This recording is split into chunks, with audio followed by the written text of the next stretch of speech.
২৫০০ বছরের পুরনো পুন্ড্রনগর নিয়ে প্রতিষ্ঠিত বগুড়ার মহাস্থান জাদুঘর এবারও ঈদের ছুটিতেও খোলা।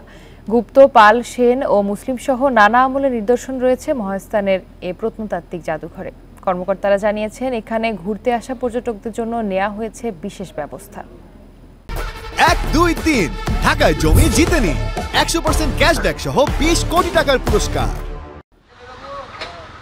১৯৬৭ সালে প্রতিষ্ঠিত মহাস্থান জাদুঘরে রাখা গুরুত্বপূর্ণ নিদর্শনগুলোর মধ্যে অন্যতম এই মাটির চুলাটি।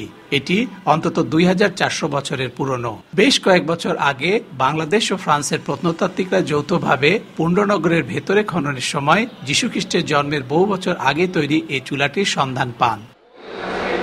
এছাড়া দুর্গনগরের ভেতর ও বাহিরে বিভিন্ন সময় খননে মিলেছে মৌর্য পূর্ব, মৌর্য, গুপ্ত, পাল, সেন ও মুসলিম সহ বিভিন্ন আমলের হাজারো প্রত্নতাত্ত্বিক নিদর্শনের। পাশাপাশি ইটে তৈরিও নানা ধরনের অবকাঠামো পাওয়া গেছে এসব খননে।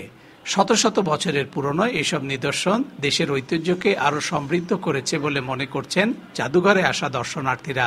অথরিটি তার ক্যাপাসিটি অনুসারে যতটুকু করা যায় তার বেস্ট প্রেজেন্টেশনটা এখানে হয়েছে। ছবিগুলো সুন্দর, কিন্তু এটার পাশে নিদর্শনগুলো দেওয়া আছে, ছোট করে নামটা আর কোথা থেকে পাওয়া গেছে, বাট এটার ইতিহাসটা থাকলে আরেকটু ভালো হতো। ৪৪টি শোকেছে ৮২৯টি নিদর্শনের সাথে জাদুঘর চত্বরে রয়েছে বিভিন্ন ধরনের পাথরে তৈরি হাজার বছরের পুরনো অনেক নিদর্শন। এবার আমরা নিরাপত্তার জন্য বিশেষ সুবিধা রেখেছি।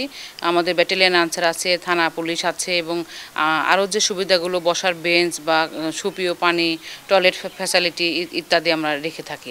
প্রতিদিন সকাল ১০টা থেকে বিকেল ৫টা পর্যন্ত সবার জন্য জাদুঘর খোলা থাকবে। Hasibur Rahman, independent news, Mahasthan, Bogura.